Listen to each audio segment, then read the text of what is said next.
quand j'ai commencé à soigner le premier cas de violence sexuelle en 99 de 2000, c'était des adultes que je soignais avec effectivement de violences qui portaient sur leur appareil génital de périnée délabré.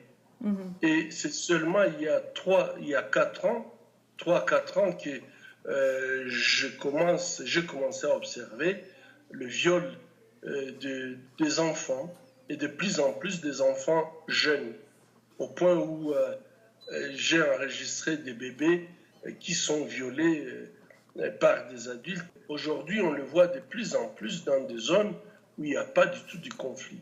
Et donc, je pense que c'est une évolution négative. Et cette évolution, ce n'est pas seulement en nombre, mais en forme aussi. C'est que c'est la femme qui assure la progéniture, c'est la femme qui porte la progéniture, c'est la femme qui porte l'économie, c'est la femme qui tisse même la société. Lorsque vous détruisez la femme, quel que soit son âge, vous êtes en train de détruire toutes les générations à venir.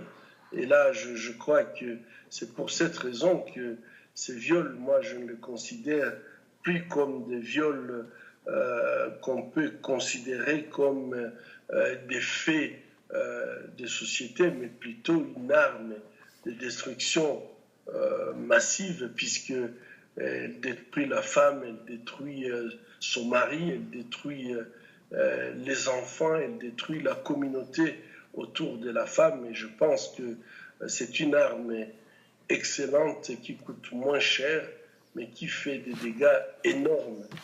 Nous, ça fait 20 ans que nous attendons que la communauté internationale puisse agir dans ce sens, et malheureusement, on ne voit rien arriver. Et donc, c'est pour cette raison que j'ai dit la communauté internationale ne devrait pas avoir deux poids, deux mesures lorsqu'il y a des crimes, des guerres, des crimes contre l'humanité. Je crois que nous devrions avoir tous la même réaction, et cette réaction, c'est dire plus jamais ça.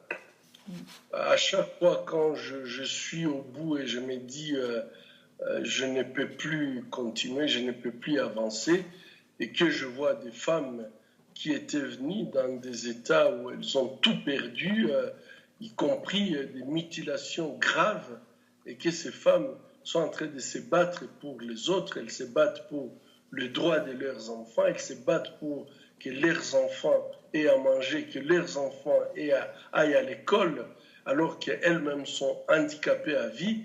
Et ben ça, c'est une chose qui m'a toujours ébloui.